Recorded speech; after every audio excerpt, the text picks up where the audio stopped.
BWI Live post-game show. I'm your host, Thomas Frank Carr. We are going live seconds after the conclusion of Penn State and Auburn, a blowout game. There's no other way to describe what happened from beginning to end, even though Nittany Lions, a little bit early on, probably didn't have some of the success they wanted to have on offense. I'm your host, Thomas Frank Carr.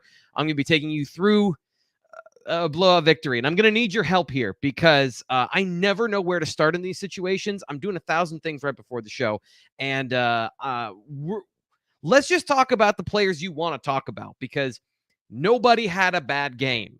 There's no way to say it. Nobody had a bad game. Maybe Daquan Hardy had a bad game.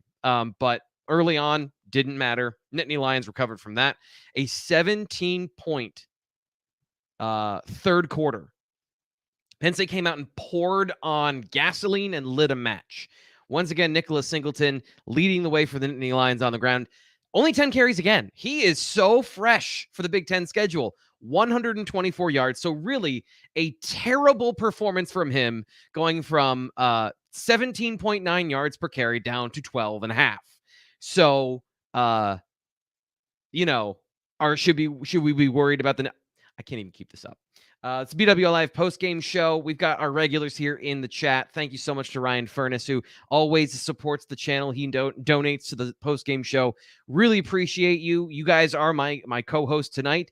We need donations to get Tom Hannafin back from whatever cell in some foreign country he's residing in, or out of the ditch, because I think he went down to Auburn. He's probably very happy and very libated, if that's a word, down in the plains in Auburn. He will be back later for more post-game shows. But Ryan, thank you so much. Is it time for Caedan Wallace to be benched and Effner to take his starting place? It's been poor so far in 3 games this season. Your thoughts, T. Frank? Ryan, I appreciate you popping the balloon for everybody already. Already we're here with, and no, he's right. Bryce Effner and Caedan Wallace, that situation has yet to resolve itself. Once again, Caedan Wallace kind of played himself to the bench, and Bryce Effner came in and played well. But here's the deal. Penn State's offensive line was the story of this game. Penn State's offensive line dominated the Auburn Tigers, and the Penn State's defensive line dominated the Auburn Tigers. So when we talk about coming into this game, and I spent all week telling everyone that would listen, hey, Auburn's not the Auburn you're thinking. They're an okay offensive line, but this isn't big, ugly football. This isn't smash mouth. This is kind of similar to what Penn State has been running over the last couple of years. Inside zone blocking, a bunch of different stuff that they do from that perspective of zone, option off that with the quarterback. But this is not a big, dominant offensive line. And Penn State, they showed that today. 36 carries for Auburn, 119 yards. That is it. 3.3 yards per carry. And Sean Clifford, super efficient once again. 14 of 19, 178 yards. Very few bad balls. The only time that he threw a bad ball, it was short and incomplete on what would have been a wide open touchdown. But Penn State was up by multiple scores both times, so those don't hurt you. And he didn't put the ball in harm's way. Wherever that pocket presence has been, if that shows up all year, Penn State's in good shape. Chuck's been here every single day on every single video. He's the like parade king. If you want to follow Chuck's advice, like the video. BWI Live post-game show, we're watching and we're talking about 41-12, Penn State defeating the Auburn Tigers in a no-doubter down in the Plains. So Chuck he listens. I appreciate him. He's always one of the first in the videos. Give the video a like. We're trying to get this one to 500. Last time I asked you to get to 500 on the live show, we blew past that to 1,000. So not a nail biter, not down to the last second, but Penn State fans got to feel real good about this one. They scored in every single quarter, more consistency from the offense, 7 points, 7 points, 17 points, and then 10 points in the final frame. So the BWI Live post-game show is going to take you through all of that stuff, but we're just going to get right off the bat. If you want to donate to the channel like any of these guys, they're already rolling in. Thank you so much. David says, thank the Lord, Manny stopped letting them run right in the middle on 3rd and long, getting 20 yards. 4 times, Justman shut them down and finally gave the ball back to the offense. That is absolutely right, David. Do you guys want to be the guest analyst on the show? You guys are like batting 1,000 already. Yeah, that's exactly what happened in the second half. They adjusted. They kept a QB spy.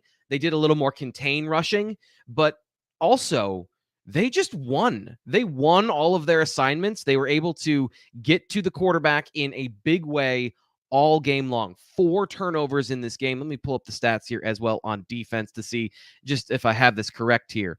3 pass breakups, 9 quarterback hits, 3 forced fumbles, and then a couple of interceptions. So it was a big game for the Nittany Lions, and one that they sorely needed from a lot of perspectives.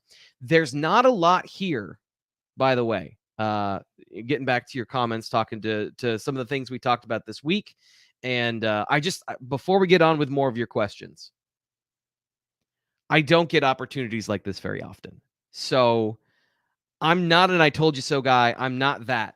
But I'm glad that I have this on record. Don't go back and watch the full show where then I backpedaled from this. I said this yesterday. Auburn isn't hiding anything. So they haven't really done anything defensively. And everyone's wondering like, oh, well, maybe they're saving everything for non-conference Penn State. They just don't do anything interesting defensively. Like they have some good wrinkles. They'll take Hall, the linebacker number, or the defensive end number 29, and they'll move him about the formation. They'll go 3 down, and then he's the insert rusher wherever, right? So that is a bit of a wrinkle. That's pretty good. This year, as opposed to last year, they'll actually blitz 1 extra guy. And maybe I'm just desensitized now by watching Manny Diaz throw literally kitchen sinks at people and faucets and drains, that I'm just like, oh, that's cute. You brought 5. You created that situation. They don't do a whole lot of complex stuff. The most interesting thing they've done defensively in coverage, especially, and when you watch the full thing, is they're playing a little more 2 high safeties. Last year, they were very vanilla, cover 3, basic stuff. And Sean Clifford, for all of his flaws, can read stuff when you give it to him.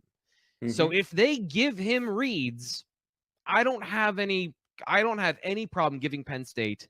My bold prediction is that they'll get a 3 touchdown win in this game. Yeah. Well, who's going to score? Who's going to score for Auburn?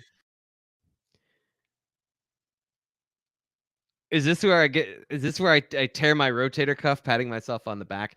And it came down to Nick Singleton breaking the game open. Is how that happened, because the Nittany Lions needed some big plays. They needed a balanced attack, and a couple players. Let's just go through a couple players here that played really well, and I'll get you some of your comments here in just a little bit. I mean, the donations are piling up. Thank you guys so much. I'm glad everyone's in a good mood. By the way, if I got you some money with that tip, if you put some money down and you had Penn State to cover that spread, you're welcome. Kickbacks are appreciated. Let's see. Brenton Strange. He was highlighted late in the game as a run blocker. His ability now in his I think his 4th year now with the Nittany Lions, or his 3rd year, to break tackles and make plays. That's what we've been waiting for. That's been his skill set since he got to Penn State and he put the weight on and became a tight end from being a high school wide receiver. Poppy, strong, good contact balance. He pulled a baby Saquon there where he jumped and got hit in the air and kept his feet and ran for extra yards today. But Brenton Strange, and a shout out to Tyler Warren.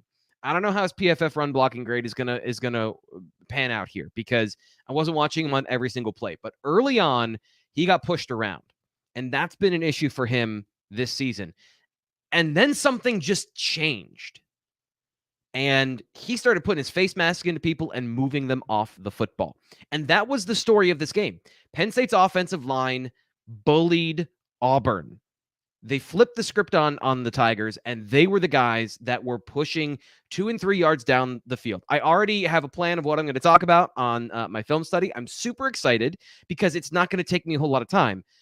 You can watch the replay, and Penn State has pushed the Auburn defensive line 2 yards down the field by the time the running back has the football.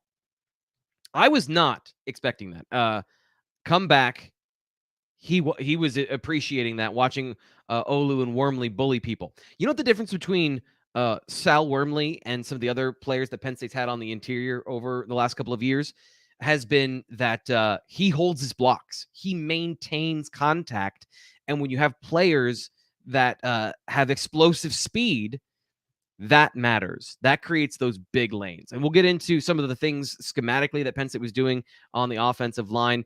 Mike was down at the game. He says, no words. Fantastic. Leaving the stadium now, so I can't listen. Have a great show. Thanks so much. Appreciate he's always here on the show. And then Stephen Light says, the runs are here. The runs are finally here. Nick Singleton. I guess we'll get to it now. We'll just talk about this now. Penn State over the last several seasons, and really under James Franklin, has been a spread offense based in the inside zone. And that's pretty standard across football, where it's not just Penn State. It's a common thing. But over the last several seasons, there's been a defensive evolution to stop specifically inside zone running, and then tweaks that you can make to stop the read option. Sean Clifford, as you saw today, is an inconsistent runner, where he had a wide open hole and he cut back, and then he had a wide open hole and got a touchdown. So that part of their game is still there, but what they've done is they've evolved to add much more man blocking. So for every Penn State fan, Steven included, that wants a fullback, that wants power football, and I was told they need gap schemes. None of this inside zone, doesn't matter. Get guys going upfield. Penn State did that. And those are the runs that led to the big touchdowns. Power, counter, and man. Although a condensed formation where you bring in the receiver, you've got two tight ends. And again, like I said, Tyler Warren, Brenton Strange, they pushed guys out of the way, and then Singleton ran for a touchdown. Now, the block they highlighted for Brenton Strange was on the corner. So he should put that guy into the dirt, and he did. That's one of those things about the condensed formations, is it forces the corners, the safeties, the secondary to be a part of the run formation.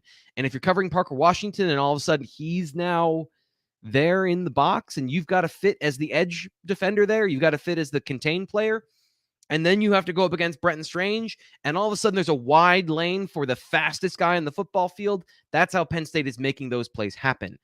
Big physical blocks. So what we learned is that Penn State's offensive line is capable of dominating a good opponent. They went through the heart of the Auburn defense. That defensive line was the strength of this team.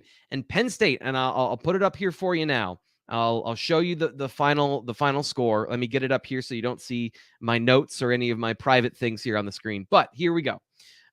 This is how they did on the day. 39 carries for 245 yards, 6.3 yards a carry, 5 rushing touchdowns. There is no other way to describe that but dominant. Penn State's offensive line is the story of this game. As much as Nick Singleton, once again, 10 carries, 124 yards, the young freshman running backs are the truth. They are very good. Giving us a dime a point. And once again, I believe those are euros. So Night Raven, my guy, always appreciate you. Mr. Principal with a $20 donation. Apparently he is another one of those guys that maybe put some money down in my name with my analysis the other day. David says, love you, T. Frank. Easy money for that defense after adjustments. Both lines dominated. Jim is right. That is what we're talking about. O-line, O-line, O-line, O-line. I knew that Penn State could get points in this game if Auburn didn't show something new. I didn't expect Sean Clifford to play as well as he did, given they did get pressure. But I was not expecting the offensive line to be so dominant. That was my show me before I believe you. I thought Penn State could get points in this game. I did not think they would get it this way. Nick Singleton and Kaytron Allen, by the way, 2 touchdowns on the day, 5.8 yards a carry. He is so fun to watch if you love the nitty-gritty of the run game, because he sees things. And I've since I watched him in high school at IMG, which is laughable to call that high school, I said he is a sophomore running back in a freshman's body. The way he sees football is as if he were an offense coordinator, if he were a run game coach. He sees the lanes, his vision, his cutbacks. I got goosebumps on that touchdown because it was such a good play. He saw the way the block was setting up. He cuts back outside, and bam. There was another play where he just has a way of patience in the backfield. Sometimes the Penn State run game, we say we're one or two things away, is what James Franklin will say. A little bit here, a little bit there. And then you'll have something. There have been times in the past that the offensive line, the tight ends, they've blocked well, but the running back will force it. They'll go into the hole too early, or they won't allow something good to happen. Kaytron Allen waited, let his block set up on some of these pull plays, and then burst through the hole, made a guy miss, and got an 18-yard run. It's not a 54-yard run. It's not Singleton. He's not going to give you that, but he's going to give you consistent yardage. He's not going to make mistakes. He's going to catch the ball well. He's going to run between the tackles. He's going to do everything right. This duo in the backfield, and Kevon Lee, no disrespect to a guy that also averaged 4.5 yards per carry, but he only had 4 carries. The future is now. It is here, and it's pretty fun to watch. Sal Wormley had a great game, and I know we were talking about Caedan Wallace earlier struggling. He was up and down with some blocks, but in a man-blocking scheme, he's not asked to run laterally. When he can get into double teams with Sal Wormley, he is an effective blocker. So they had a very good game up front. I'll be interested to see kind of the details when I go back and see who missed some things, because nothing is perfect. You got to clean some stuff up. Olafashanu, once again, very good. Just, they get to their blocks now. This is what I said week 1. They're getting to their blocks. They're just a hand or two away from breaking big runs. And Nick Singleton is now running through arm tackles. He's able to get a lane. And by the way, I said this to somebody the other week, and I'm just going to start calling all my hot takes now. Nick Singleton is skinny right now for what his body can be. He's going to be a 4'3" athlete that's 228 pounds. He's going to get, when he gets into the weight room for another year and he's a year older and he's more physically developed, this is the first form of him. Like if he's a Pokemon, he hasn't evolved yet. So this dude is going to be great. He's going to be big and strong, and he's fast. Another guy, speaking of, and he's already the final form, Matthew Ficchese, by the way, is the final form of awesome. Number 11, a linebacker, going to be good once he develops. I think he's good right now. Let me give you his stats on the day, and then I'll give you what I saw as well in the throw this up. Actually, let's throw this up here. Let's go to defense, and let's see for Mr. Abdul Carter, who you can see 6 tackles, a sack, a tackle for loss, pass breakup, and a forced fumble. I don't think you can have a better day. That was like the only thing he didn't get was an interception. And that's just because he wasn't in position to get one. I'm fairly certain he's going to get one at some point. So this defense, everybody, they did really well. 31-13, happy to be wrong, says David. I believe I saw that the other day. I do think I saw that in the chat. So he's not lying. That is not David just saying that he's calling it now. Kyle, thank you. Appreciate you backing me up there. I love I have the receipts here. Let's see. We got Nittany 96. Brenton Strange is emerging as the MVP for this team. Great receiver, wonderful yak ability, terrific blocker. Penn State's using these 2 tight ends better now. The formations are smaller. They're more condensed. The ironic thing is they let go of Kirk Shiraka to get Mike Yurcich, and they're kind of running Kirk Shiraka's offense. Not necessarily in scheme, but in spirit. Big formations. Penn State had a 6 offensive linemen out there. So for as much as Penn State fans have said the Illinois game and the Minnesota game, apparently James Franklin is learning from his mistakes.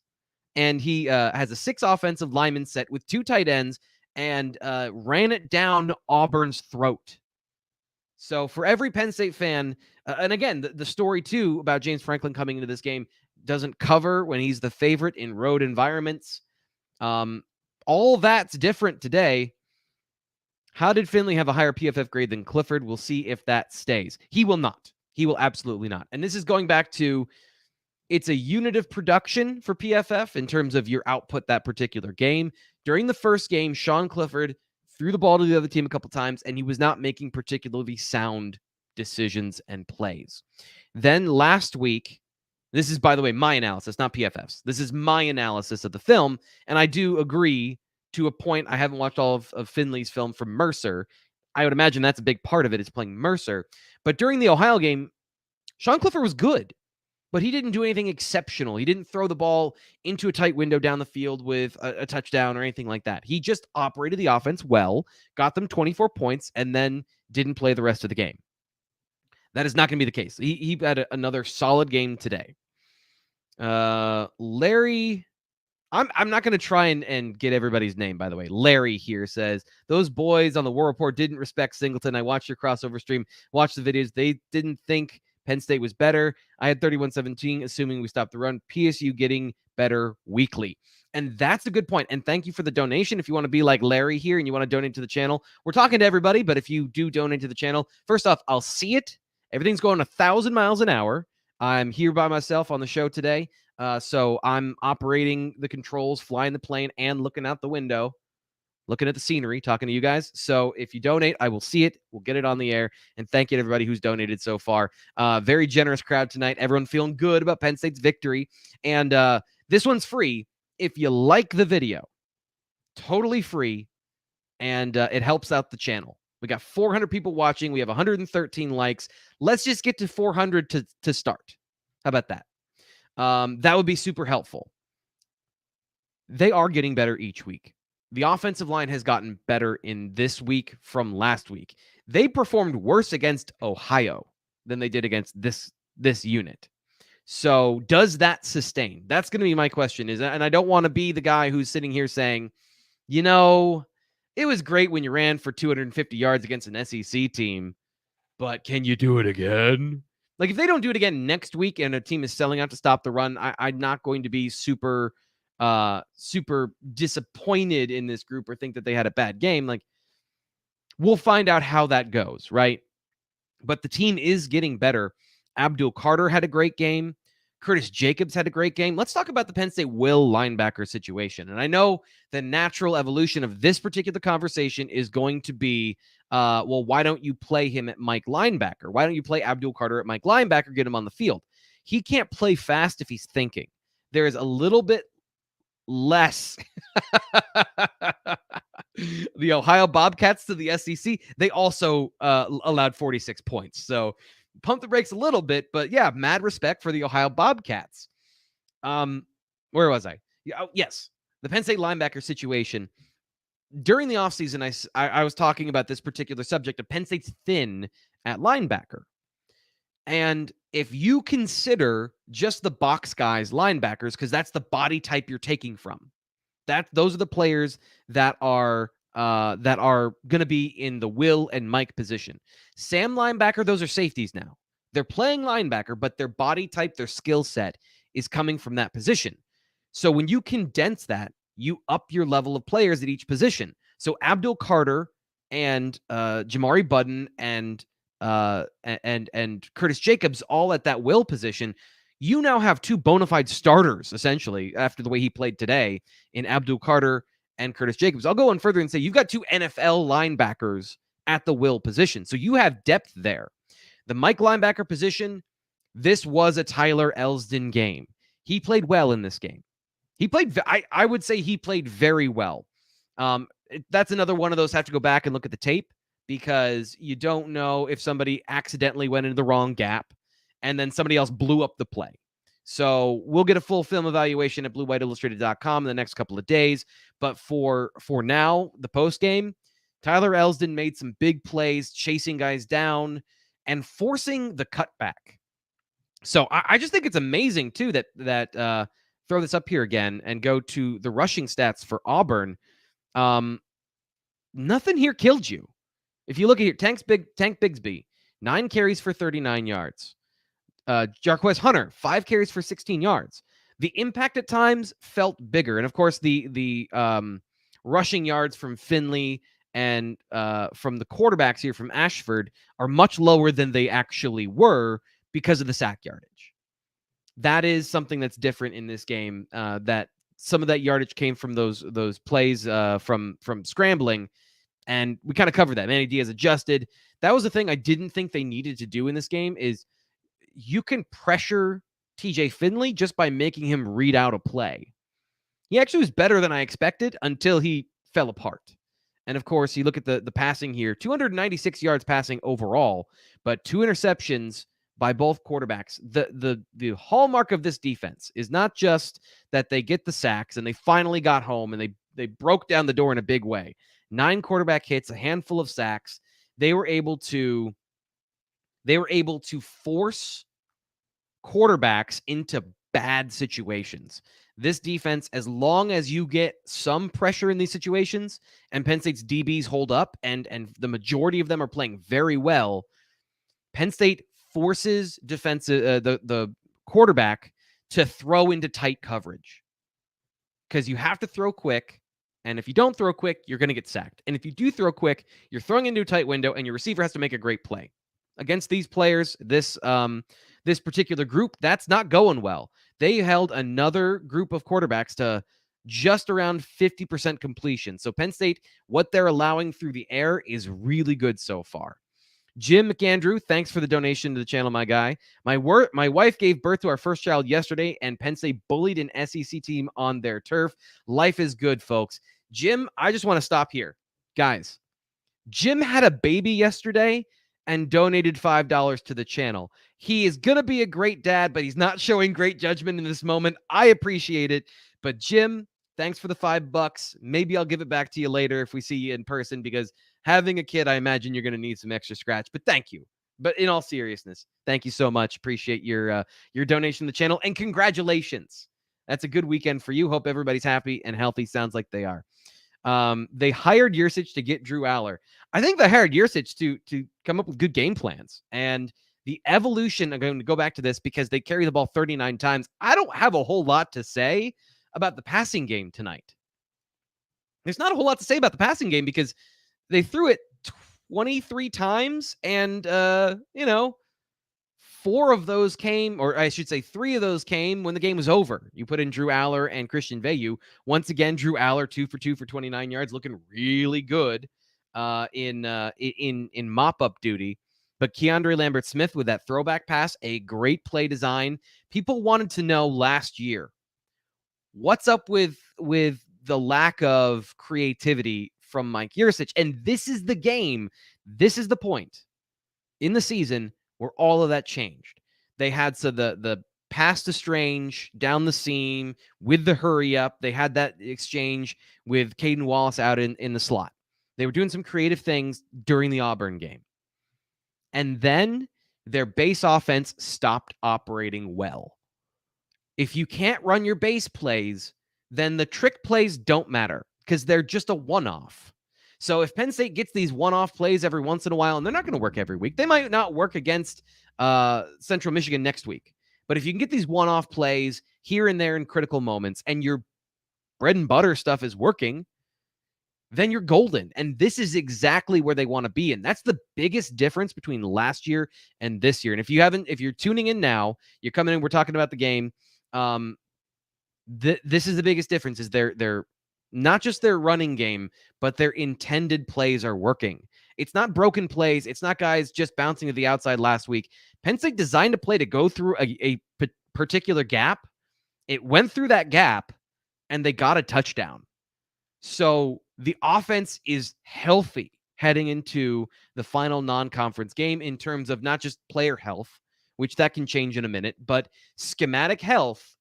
They are in a good spot, and we'll have to see what is up with Kevon Lee, if he's limited this week, if he's not a full go after whatever happened to him. I know he came back into the game, but that's going to be something we monitor going forward. Devyn Ford looked good. My guy, Mr. Principal, we got you the shout out. I made sure we got to you pretty early, so appreciate you. Now it's $10 a shout out if you go back and you watch the show. We appreciate the donation, but you're limiting your returns here. Well, I guess. I'm limiting my returns here, but thank you so much for donating to the channel. You have 2 kids. Okay, is everyone going to give me the roster of children now with the with their donations. Appreciate you, Mr. Principal. And I don't call me into your office again, please. I don't like that. But that's any questions you guys have, or are we having a good time here in the chat deciding how enjoying the post game revelries, because Penn State, like, there's, from the defensive perspective, the pressure got home. A couple guys I want to highlight here again. Hakeem Beamon had a great game on the interior, creating more chaos plays. And this is early in the game when the game is still being decided, not necessarily once the snowball effect has happened and kind of the psychology of the loss is setting in for Auburn, which that happened today. That's probably not good for their overall program health. But Hakeem Beamon showed up today. And that center that I talked about before, as an area of weakness on this team that I thought Penn State could take advantage of, PJ Mustipher, Hakeem Beamon, they were all very good on the interior disrupting. And that's another part of this game that we should discuss, going back to what I said about what Auburn does and doesn't do. Auburn seems to want to play simple and play hard and play fast. Defensively, they're not doing a lot of complex things, like I said. Offensively, they're running basic zone stuff. Inside, outside. They complement that with a jet sweep, which you saw, and then Robbie Ashford, the quarterback, in that option game, and some of those designed plays where he's just running to the outside. That's kind of a tendency breaker. Every once in a while, they'll play some man stuff. This is really, if you rewind the tape and watch what Penn State was doing previously, even back to 2019, 2021, this was the problem, is their offensive line and their offense was not good enough to be predictable and still beat the opponent. So when you see basic inside zone, basic outside zone, and Manny Diaz sees that on film and he goes, okay, there's a playbook of how to defeat that. Even beyond some of the new stuff that goes into, we've talked about the tight front on this show. Just slant your offensive or defensive line one way or the other. Whichever way you want to go. Slant them. They come back across the way the offensive line is running. And with the offensive line, you give them the gap they're trying to take from you, but you get a free run in the backfield.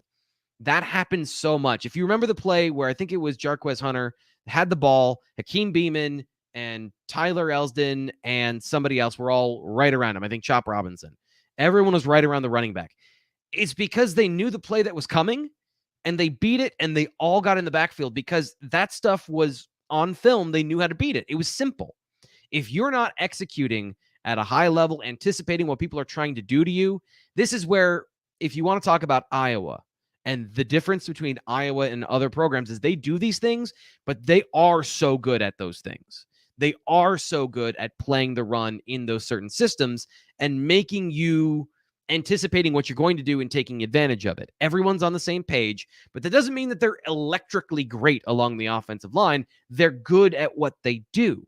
Auburn's not at that level athletically, or, and I'm not trying to throw coaching under the bus, but they're not at that point where everyone is gelled together. They're not in the synchronous movement of bodies that are working ahead of you. That's not what's happening on that team. So this is why my bold prediction was a 3-touchdown lead, because as long as Penn State could contain those running backs, and they did, despite the fact that those guys are so good. And part of it was in the screen, obviously in the passing game, which, I was looking at the running plays, but when you've got Hunter going for 45 yards on one play, 45 yards of yak on one play, and you've got Bigsby, another big catch too for 38, but those didn't hurt you. One of them came at the half, and then there was a forced fumble right after that on a sack that ended the half, and then the last one was in mop-up duty. So Penn State was able to contain those running backs because what Auburn does is pretty predictable. And again, I'm not trying to talk down to what Auburn does. If you can do that, if you can play simple and fast and everyone understands their assignments, and you can play the tendencies of the other team and say, okay, we know what we're doing. We're locked in on what we're doing. What are they going to do? How do we counter it? How do we be in position to beat them doing that? And they are not there yet. Dare to say Singleton is another Saquon or not yet. Eli, my guy, he is not Saquon Barkley. But that doesn't mean he's not that good. He is that level of athlete, but the running style to me is so vastly different that I can't compare them. And they're, by the way, in the same situation on the broadcast, talking about who does Nick Singleton remind you of? What athlete, what running back? And we're all searching in the same group of players. Eddie George, Saquon Barkley. I think the best guy that he looks like and reminds me of right now is actually just Journey Brown. But Journey Brown did that as a redshirt junior. He did that in his penultimate season at Penn State. Nick Singleton's doing that now, which is why I said earlier in the broadcast, Eli, I think Nick Singleton is going to be 228 pounds and doing this in a couple of years. He has seeing him up close, and you can check out pictures of him, rewatch the broadcast. Like, his arms don't look all that big. Now, this is where Nate Bauer and I have conversations off air. He's like, dude, he is so strong. And I say, listen, I'm not saying he's not strong. I'm not saying that he's not everything that you're thinking. He can have those lifting metrics. I'm just saying there's more to come.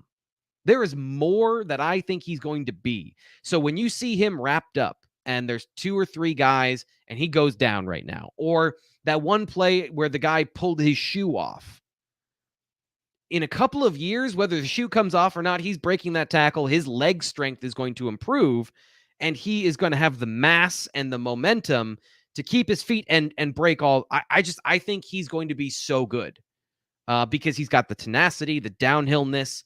He and Saquon could not be more different as runners. But the athleticism is similar in the breathtaking speed that's game-changing. My comparison has been Adrian Peterson from a physical body size. His 6 foot, Peterson was 228 pounds as a full-formed NFL player. He had that sort of ability. I see that breakaway speed, the linear upright sort of nature of Singleton, even though, I mean, he runs behind his pads, but Peterson had this way of looking tall and playing behind his pads. And I see a bit of that in Singleton. He's just a little bit skinny right now. And I am beyond excited to see as an analyst and as a guy who evaluates stuff. I want to be in like 2 years. I want to play this show back and go, I called it once again. That is kind of nice. Singleton reminds me of Kaytron Carter. I have to admit that's a little bit before me in terms of Penn State football. I don't necessarily know exactly Kaytron Carter's game, but I'll take your word at it. Lambda says, thought it was weird that every time Finley completed a pass, they pulled him and put in the backup for a play. They didn't run tank enough. Really bizarre coaching decisions. And once it's not us, it's not Penn State, they don't have offensive flow. And that's been the thing for this offense. Is you're right in a certain sense. I don't know that it's necessarily the Kyle Mason obviously watches the show. His best Nate Bauer. He hits home runs. That's absolutely true. That is what he's here to do. And he's done that. 20 carries for 300 yards plus and 4 touchdowns in the last 2 games. Lambda, they don't have offensive cohesion. And it's not even just the quarterback situation, but it does stem from that of they want a guy that can run read option off of their zone system, but Finley's a pocket passer. And they want, I can tell they want that element out of him because they want to run more of these schemes, but he's not really either of those things. He's not a pocket passer and he's not a runner. So what he is 11 of 19 for 152 yards and an interception, which he was actually much better until he started getting hit a lot. He was much better in this game than I expected. Tony Hunt. Tony Hunt wasn't fast enough, though. Steely Cam coming in with a Tony Hunt comparison. Tony Hunt, I'll give you the physicality and the size, but Singleton, just the difference in violent speed, explosive, scary speed. His yards per carry for the season, I don't know, but it's got to be north of 10 at this point. So it's 3.1, and then it was 17.9 and 12.4. So somewhere north of 10. Good evening. Wow, what a victory from Showtime. Another regular here, pulling up to the bar. Appreciate you joining us. Have to talk about the atmosphere at Jordan Hare, how the team just absorbed it and went on and won. Great job to the coaching staff. Showtime, I'll actually say that this is one of the things I was a little bit disappointed in this offense, and that was outside of the penalties. They handled everything with ease. but I think they were a little too amped for this game, and not from the crowd and not from distracted by the noise, but they just wanted to hit people today, apparently. I think they were tired of all week hearing about how physical Auburn was, because this is the conversation I was having all week, is the idea that Auburn is so physical and they're so dominant on both sides of the line of scrimmage. It's mythology. It's the idea that you see those colors, you see that AU, and that's what you expect. And you can only live off mythology for so long. And today, I believe that mythology died.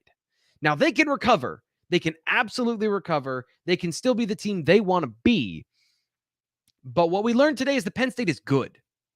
We came into this game and we said we're going to learn a lot about Penn State. What we learned today is that Penn State took a decent team. And I was saying that Auburn's good. I'm going to downgrade them to decent because of the quarterback situation. That fell apart in a hurry. But they're a decent team, and Penn State smacked them. Like, whatever cliche you want to say, Penn State handled everything, and they were so amped up that I think that's what caused some of the false starts. A little bit to clean up there. I'm sure James Franklin talked about it in his postgame press conference, which by this point is up at bluewhiteillustrated.com here on YouTube. So if you want to check that out, go over and check that out once we're done here, which is just going to be in a couple of minutes. Anybody else want to bring up something to talk about? But it's a blowout victory. Everyone played well. PJ Mustipher played great. I'm officially done with my questions of PJ and his health and his knee. That's all over with. Penn State got through the beginning, the first month of the season with some of these situations. I know there was a big profile on Adisa Isaac coming back from that Achilles injury. He's working back from that still. But Chop Robinson is leading the way for this team at the defensive end position. And Denai Dennis Sutton looked good again in the third quarter. In the fourth quarter, came in, got an effort sack, well-deserved there, where the quarterback's holding on to the ball forever. He gets around the tackle, gets a sack. He looked good in run defense again. That is going to be a work in progress. But Penn State, their young players are hitting early. And this is when everyone talked about Drew Aller and, 2026 or whatever it is for this team has to get to 2026. It's like, yeah, but if they get there early, that's what 2019 was with Sean Clifford. They arrived a year early and nearly made the college football playoff, if not for that disastrous end to the Minnesota game. I don't know that they can get there yet because there's a lot of freshmen that have to play well. But the secondary is very good. Zakie Wheatley came up with another interception. Same thing. Busted coverage where he got beat early in the game. And Ryan's popping here in the chat. He got beat early in the game and also got an interception. So he is on both sides of the football exactly what he was reported to be during the season. Ryan, jumping in here, got to admit I had no chance PC win by 3 scores. I'll shut up now. Ryan, you had a reasonable stance. This is exactly where everyone expected Penn State to be. And they're proving everyone wrong. Like, that's okay. Here's the other thing is there's not a right and a wrong. There is the information that you have and then the gray area. And as we eliminate the gray area for this team, we're finding out more and more about what they can do. And if they have a good run game and the offensive line, and this is another thing that we discussed. Oh my, Mr. CEO pulling up here in the chat when it loads here. Who's number 11? My guy? Just Google Abdul Carter on 3. And you'll find out exactly who Abdul Carter is from all the stuff we've written about him over at BlueWhiteIllustrated.com, which, by the way, the Blue White Illustrated magazine, we got you covered everywhere. Blue White Illustrated, BlueWhiteIllustrated.com, here on YouTube, thanks to the nearly 500 people watching the show right now, BlueWhiteIllustrated.com and YouTube and the magazine and Twitter and Facebook and Instagram. Got you covered everywhere. So check all of that out, and you'll learn who Abdul Carter is. And let's be nice. Just everybody, let's be nice in the chat, and let's just, for somebody who might be new, we're going to educate them on Penn State football. As a Michigan, here we go. As a Michigan fan, Penn State scares the blank out of me. Lol, you got a damn good team. That makes more sense. Okay, so go to the Wolverine. Blue White Illustrated, our sister company, the Wolverine. They'll let you know who Abdul Carter is. Very highly rated freshman linebacker. But that's a really good point, Mr. CEO. There are players you're going to learn about from Penn State football this year that are difference makers. Whether or not Drew Aller is one of those, The 5-star freshmen for Penn State are going to show up at some point this season, still a little bit lagging behind. Denny Sutton wasn't here for as long as Nicholas Singleton was. And I have to, again, apologize to Nicholas Singleton. That is what he wants to be called. And as somebody who is Thomas Frank and changed his name to T. Frank for the radio and for the air, I understand that. And I want to make sure that I was being like, you know what, your name's Nick. But when people call me Tom, it makes my skin crawl. So I understand. Nicholas Singleton, excellent player. Denny Sutton, and he's been here since January. Denny Sutton just got here in the summer, and that's going to come along. But Penn State's defensive line is getting better, and that Jordan Vandenberg. How did I go 45 minutes without mentioning Jordan Vandenberg? He had a lot of really good pressures on the interior. He was hard to block. All those guys on the inside were really winning. So Beeman, Mustipher, and that's what it takes to dominate a team like the way they did. We're running out of steam here on the show. Appreciate everybody coming on the show. Any more questions you want to throw in the chat? We'll discuss some things that haven't wrapped up. But we talked 46 minutes about a blowout, and it was a blowout. They blew them out hard. 41-12, 477 yards of offense. So Penn State is starting to churn out the offensive yards. Pretty balanced game. This is an Urban Meyer game, guys. 250 yards passing, 250 yards rushing. It's just not in the NFL where that's completely unrealistic. And other than the penalties, I think Penn State did very well. So we're gonna close up shop here once again. Blue White Illustrated, and if you want to check this out on replay on YouTube, or you can check out the podcast. It'll be up there later, and we've got you covered from every single angle on this game. We'll have instant analysis, recaps, everything at BlueWhiteIllustrated.com. So just because I'm signing off does not mean that the show is over. There are so many goodies to wrap up from Penn State coming up this weekend, heading into Central Michigan, and then into the Big Ten schedule. Penn State has a chance to be 4-0 going into a meat grinder of a schedule. They always have that 3-game rough schedule in the middle with Minnesota, Michigan, and Ohio State, I think it is. I think that's what it is right now. I'm terrible with schedules. I don't care until the week of. Then I know who I have to talk about. So I'll do it today. We'll talk about Central Michigan next week. Please come back. We're doing a post-game show after every single game. So whether it's Central Michigan, whether it's Auburn, or regular Michigan, non-directional Michigan, Blue White Illustrated post-game show coming up directly after the game. I'm your host, Thomas Frank Carr.